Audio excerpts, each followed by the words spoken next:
Hi guys, and welcome back to the channel. In today's video, we are going to be talking about curriculum books and method books, some of my favorite ones for the elementary music classroom. Hi, my name is Jessie. If this is the first time ever clicking on any of my videos, I am a kindergarten through 6th grade music teacher in Arizona, and I love to share on this channel modern lesson ideas, organization and lesson planning tips, and also ukulele. I'm going to break down these books for you with 4 questions that I'm going to answer about each one. And the first one is, what grade level is it best for, or grade level band? How accessible is it? Do you need a lot of instruments? Do you need a lot of props? What do you need for it? And how quickly can you just open that book and teach a lesson? 3, I'm going to answer what I like about them. These are my favorites, so spoiler alert, there's a lot of good things that I love about them. And then, are there any cons, or is there anything that could be better, or like a few things that I've run into that I think could be better about the book? So the first set of books that I want to talk about is actually a curriculum, and this is like my tried and true, I keep going back to this curriculum, and it's Gameplan. Gameplan, I just think overall, it's the closest that I could get to being like, I'm just going to teach from these books. That's all I need. And so I wanted to share with you guys, I think they're each like $150 just for one book. So this is definitely something you want your district to buy for you. You do not want to be buying this on your own, but I think it's truly so worth it. I do think it's best for, though, kindergarten through about 3rd grade. The kindergarten book is my number one. If you want to get any of the books or can only just get one, get kindergarten. There are so many good things, and I just said in my other video that farm unit in the very beginning of it is just gold. It's perfect. Then from there, I would just keep going up. I'd get 1st grade, then 2nd grade, then 3rd grade, and just build your collection.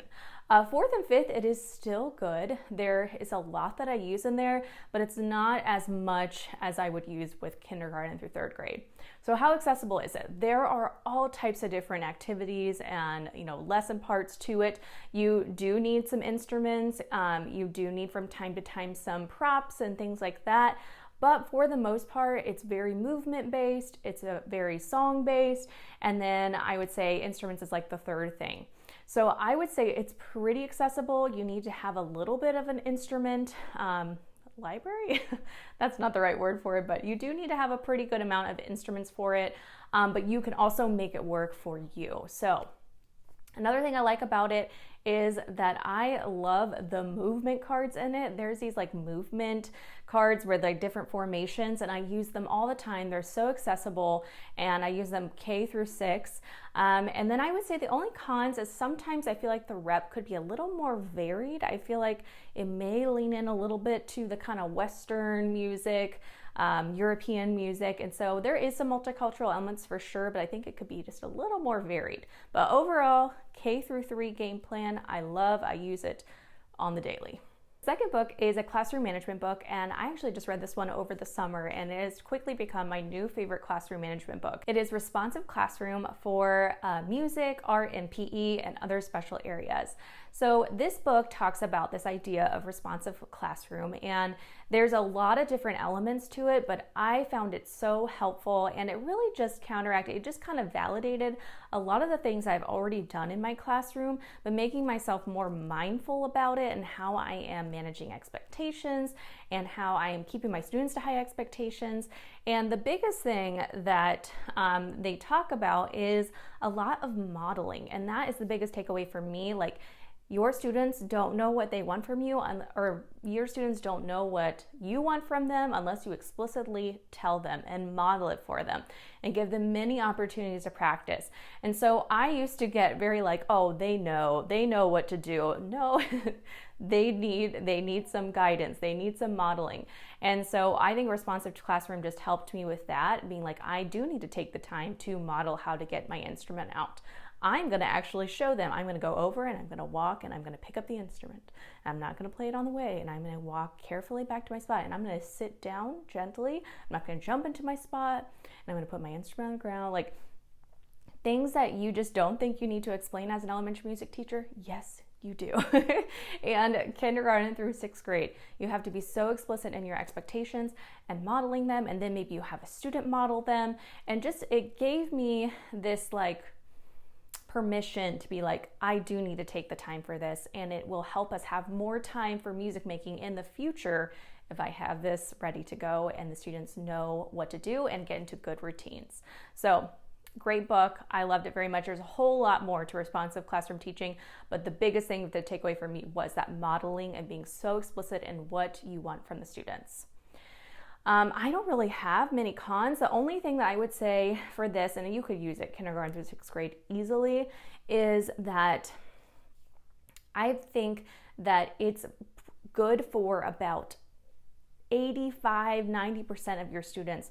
There might be that 10% that just needs some more redirection, needs a specialized behavior plan, and so it doesn't really go into that, where if it's like, this doesn't work for this student, what do you do now? And so I think that that's something that is a little bit of a con, because you need to kind of figure out from there, what do you do? So next category is movement, and I have two favorite movement books, one a little more primary, one a little bit more middle to upper elementary. So let's start with primary. This is Kids Can Listen, Kids Can Move. And I, again, think it's kind of perfect for second to kind of kindergarten through second grade. There's just really great go-to quick movement lessons in here. Again, I think the con is just maybe it's a little European Western music. There could be some other types of listening examples in here, but super like simple. What I really do like about it is that it is super simple. Sometimes you need like an instrument or two or a prop, but you can easily get it. And I use almost all of these, and they're just really nice, like 5 to 10 minute movement breaks, and the students really enjoy this. As for parachutes, ribbons, and scarves, oh my, I first of all love Artie. Anything by Artie, I just really appreciate her. I think she does such a great job at making lessons, and I'm going to talk about another book by her in just a moment. But this is great, I think, for second to sixth grade.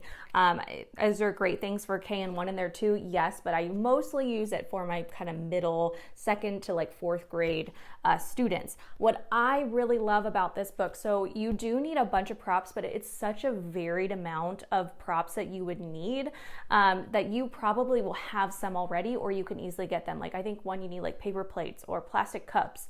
And so there's some in there that's going to be really easy to get the movement prop, and there's a varied amount, so you don't have to have just like one certain type.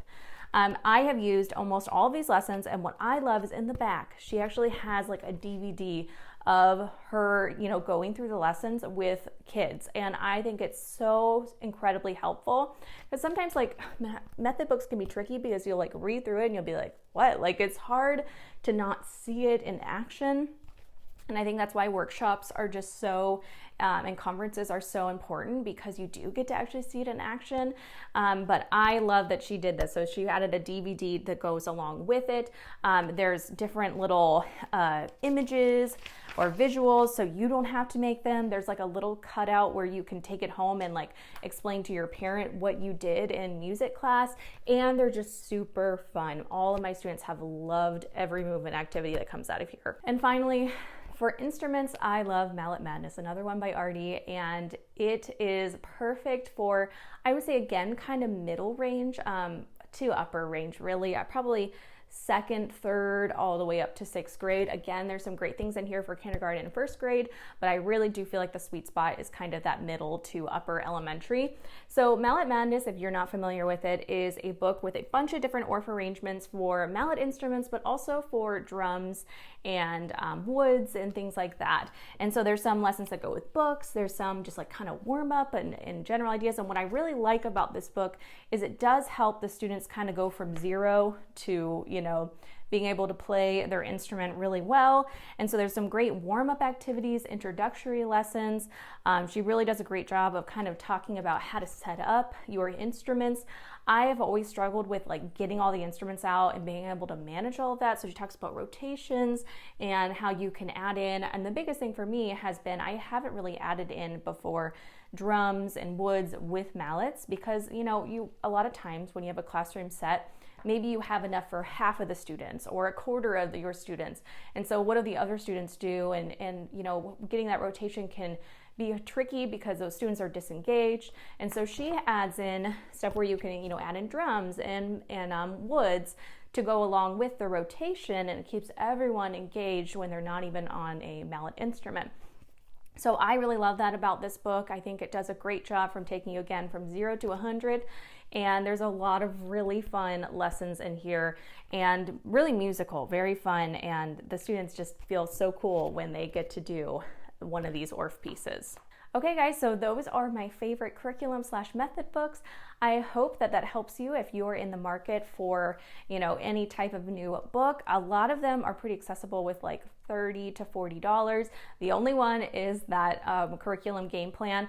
Have your school district buy that for you. But again, if you pick any of them, the Kinder book is a great one, and just building your collection from there.